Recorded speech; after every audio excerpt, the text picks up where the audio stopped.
formation de magistrats et vérificateurs de la Cour des comptes sur les techniques d'analyse des états financiers. Ce séminaire de 5 jours va permettre aux bénéficiaires de comprendre la situation financière des entités des démembrements de l'État.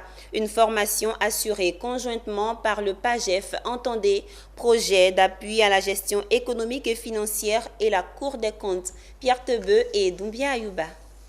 Dans le cadre de ses attributions, la Cour des comptes, institution supérieure de contrôle des finances publiques, est amenée à se prononcer sur la régularité et la sincérité des comptes et porter une attention particulière à l'organisation comptable et financière des entités soumises à son contrôle.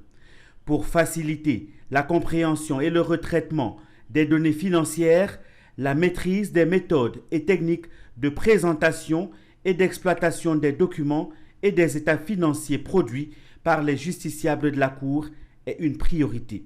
C'est pourquoi la réalisation de ces missions de contrôle impose à la Cour une mise à niveau constante de ses magistrats et vérificateurs, surtout en cette période de basculement en mode budget-programme. Il était important pour nous de remettre à niveau tous les magistrats et vérificateurs de la Cour des comptes. Et c'est dans ce cadre-là que cette formation sur les états financiers est très importante. Elle va nous permettre en fait à tous d'être fixés sur la contexture des états financiers, sur leur analyse et même aussi nous permettre d'en savoir un peu plus sur l'organisation comptable et financière des entités que nous contrôlons. Du 9 au 13 mai, ces 52 magistrats et 22 vérificateurs bénéficieront de l'expertise du projet d'appui à la gestion économique et financière PAGEF. Il nous souvient que depuis 2000, les nouvelles directives de l'UEMOA ont été adoptées et sont mises en œuvre dans la gestion des finances publiques.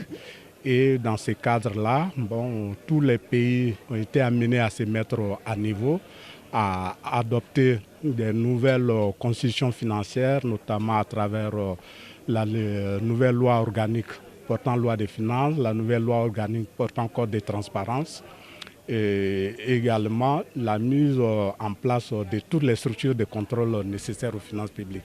Il est prévu une autre formation sur le renforcement des capacités en comptabilité publique et privée pour les magistrats recrutés en 2021.